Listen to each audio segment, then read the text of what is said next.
Hey guys, part 2 for dealing with the standard form of a parabola. And just for the record, I don't know how clear these are when you see them, but when I start videoing them, I make sure that they're clear, and yet when I kind of upload them and look at the beginning, they look, for some reason, blurry, and so I hope that doesn't last. Anyway, my phone's fairly old, but at the same time, anyway, I don't know what's going on. I hope it works.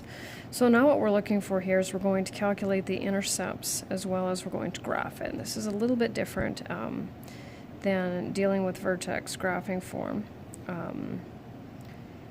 So first thing we need to do is determine the vertex. And we know by looking at what we did yesterday that we can determine the p value by that. So 6, meaning it'll be negative 6 over 2 times 1.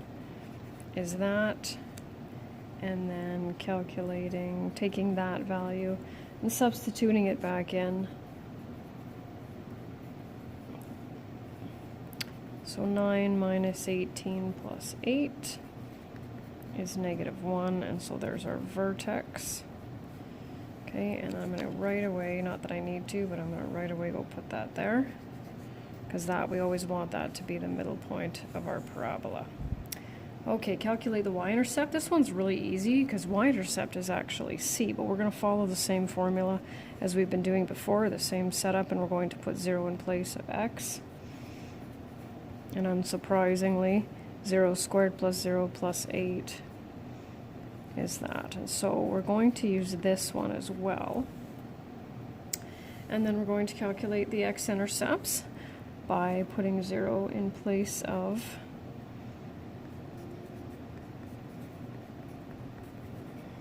and of course, these ones, I shouldn't say they need to be factorable, but I feel like they always will be, because it becomes very, very complicated to do that. So then we have x equals negative 2 and x equals negative 4. And so then we have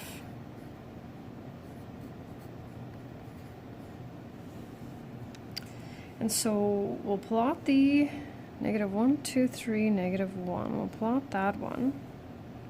And then the order for these don't matter, like it doesn't matter at all. So I'm going to put those in there. Those are our intercepts, so negative 2 and 0. And you can see how it's creating this similar setup to when we had the other one, negative 2, 3, 4. Here we go. And then we'll put in, and this is kind of what we do here, is we put in our y-intercept, 2, 4, 6, 8. And then all we need to do is we plot those 4 and determine our mirrored point. And so we just need to figure out, we've got a spread of 2 here, so this will be negative 6 and 8. 2, 4, 6. Oh, hold on a second.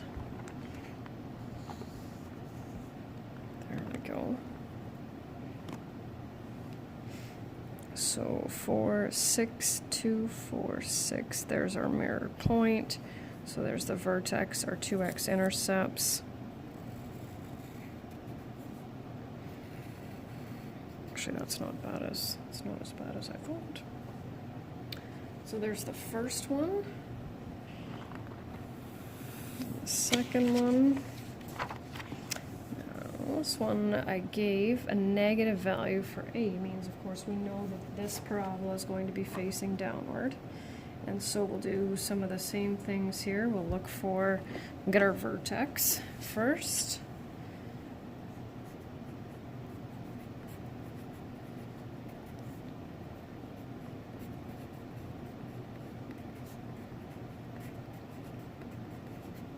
There we go, and we'll substitute that back in. You gotta really watch this with the negative though. Because I remember students having difficulty with that, putting the negative inside the brackets, which changes this first value, which is obviously going to throw your q value off. So exponents first. So this will give us a negative 4. Showing more work than I need to, but it's important to do that. So that's going to be our vertex, and I'll put that in the table of values when I move that over. Y-intercept. So putting 0 in place of, we can't have a negative 0 anyway, so I usually just ignore that. 0, negative 3. Now we need our x-intercepts. So we don't need to worry about this negative. We got to be careful. So what I'm going to do with this is just take that out as a GCF. Divide both sides by -1. And then I'm left with that, and that just, it's a lot easier to factor when you don't have that negative in there. So x minus 3, x minus 1. So then x equals 3, and x equals 1, 3 and 0, and 1 and 0. Just slide this over so you can see the graph. There we go. So we'll put in our vertex, so 2 and 1, and we'll put in our intercepts, our x-intercepts, and then we'll put in our y-intercept, and we'll continue this pattern for our mirrored point. And so 2 and 1, 1 and 0, and 4, negative 3, 0, negative 3, and we're done. Oops. Yeah, you get the point. All done for today.